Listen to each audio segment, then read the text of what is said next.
about America First initiatives and not the false promises that Joe Biden and the Democrats make to them year after year and decade after decade, especially on things like student loans and other issues. All right, let's bring in RNC Youth Advisory Council co-chair. That's a mouthful. Brilyn Hollyhand. Brilyn, good to have you here on the show. Look, you're a young fellow. Gosh, I sound so old when I say young fellow. You're a young fellow. You're 18, but your activism in GOP politics, I mean, it's being seen across the country. What's it like to be part of the MAGA movement at such a young age?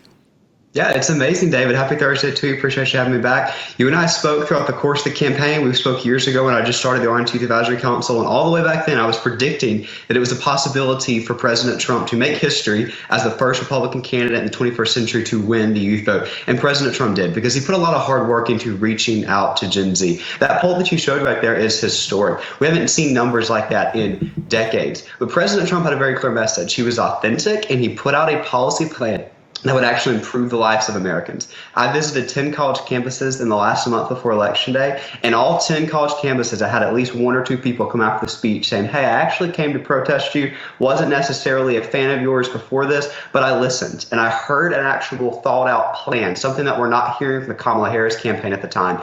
I come from a family of, say, somebody that voted for Joe Biden previously, or an Obama family. My family doesn't vote conservative, but I'm thinking of voting conservative, and this is a clear message that Gen Z's waking up. I couldn't be more excited about it, David. Well, how do you do that exactly? So how are you getting some converts? I mean, yeah, you can tell about the policy, you can say it's common sense, which I guess you're doing, but is there a trigger? Is there a mechanism? Is there a way you can do this? I mean, I'm just curious about the way you approach that. Yeah, so big government actually did a lot of the triggering work for us.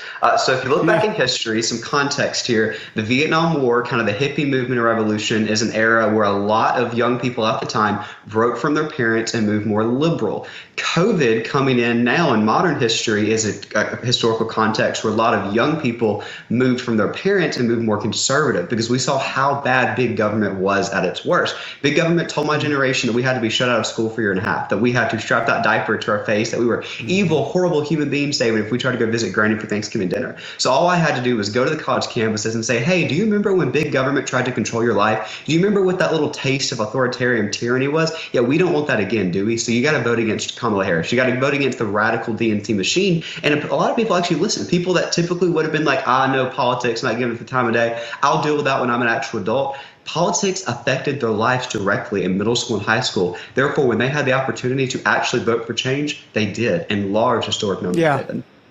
Well, Brilyn Hollyhand, great to have you. 18 years old. My gosh, at 18, I was listening to my Sony Walkman just running the streets of New York. I don't know what I was doing with my members only jacket. Thank you, Brilyn. Appreciate you.